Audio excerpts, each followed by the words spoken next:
नमस्कार दोस्तों, आज हम जानेंगे एक महान योगी और विद्वान महर्षि पतंजलि के बारे में, जिनका योगदान योग और भारतीय संस्कृति के लिए अमूल्य है। महर्षि पतंजलि का जीवन और उनके द्वारा दिया गया योग सूत्र का ज्ञान आज भी हमारे जीवन को प्रेरणा और दिशा प्रदान करता है। तो चलिए शुरू करते हैं महर्षि पतंजलि की एक अद्भुत यात्रा। महर्षि पतंजलि का जन्म समय और स्थान के बारे में कोई ऐतिहासिक रूप से प्रमाणित जानकारी नहीं है, लेकिन ये माना जाता है कि उनका जन्म लगभग 200 से 300 ईसा पूर्व हुआ था। कुछ मान्यताओं के अनुसार महर्षि पतंजलि का जन्म गोंडा, उत्तर प्रदेश के पास एक छोटे से गांव में हुआ था। महर्षि पतंजलि को न केवल योग के महान ग्रंथ योग सूत्र का रचयिता माना जाता है, बल्कि उन्होंने व्याकरण और आयुर्वेद में भी बहुत महत्वपूर्ण योगदान दिया है। महर्षि पतंजलि का सबसे प्रमुख कार्य योग सूत्र है, जो योग का एक प्रमुख ग्रंथ है।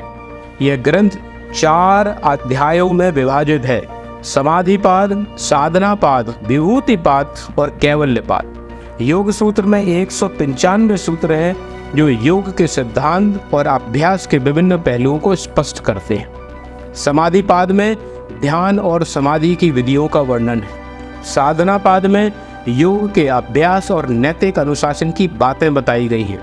विभूतिपाद में योग से और योग के माध्यम से प्राप्त होने वाली विशेष सिद्धियों का उल्लेख है।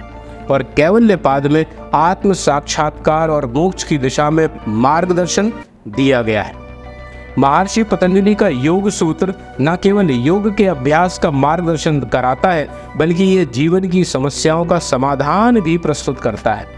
उन्होंने अष्टांग योग का नाम आपने सुना होगा। उन्होंने अष्टांग योग का सिद्धांत प्रस्तुत किया है, जिसमें यम, नियम, आसन, प्राणायाम, प्रत्याहार, धारणा, ध्यान और समाधि, ये 8 शामिल है। योग के अलावा महर्षि पतंजलि ने व्याकरण और आयुर्वेद में भी महत्वपूर्ण योगदान दिया है। व्याकरण के क्षेत्र में पतंजलि ने महाभाष्य की रचना की, जो पाणिनि के अष्टाध्यायी पर एक प्रमुख टीका है। आयुर्वेद में पतंजलि को औषधि और चिकित्सा के क्षेत्र में भी विशेषज्ञ माना जाता है। उन्होंने चरक संहिता पर टीका लिखी है, जो आयुर्वेद का एक महत्वपूर्ण ग्रंथ है। महर्षि पतंजलि का जीवन और उनके द्वारा दिया गया ज्ञान आज भी प्रासंगिक है और हमारे जीवन को दिशा प्रदान करता है। उनके योगदान से हम सभी को प्रेरणा लेनी चाहिए और योग, व्याकरण और आयुर्वेद के महत्व को समझना चाहिए। आज महर्षि पतंजलि के योग सूत्र विश्व भर में योग के अभ्यासियों द्वारा सम्मानित हैं और उनको अनुकरण किया जाता है। योग की अंतर्राष्ट्रीय प्रसिद्धि और लोकप्रियता में महर्षि पतंजलि का योगदान अमूल्य है, अभूतपूर्व है। दोस्तों, महर्षि पतंजलि का जीवन हमें यह सिखाता है कि हमें कैसे शारीरिक, मानसिक और आध्यात्मिक संतुलन को हम कैसे प्राप्त कर सकते हैं। आइए हम सभी संकल्प लें कि योग को अपने जीवन का हिस्सा बनाएं और स्वस्थ, संतुलित और खुशहाल जीवन जिए।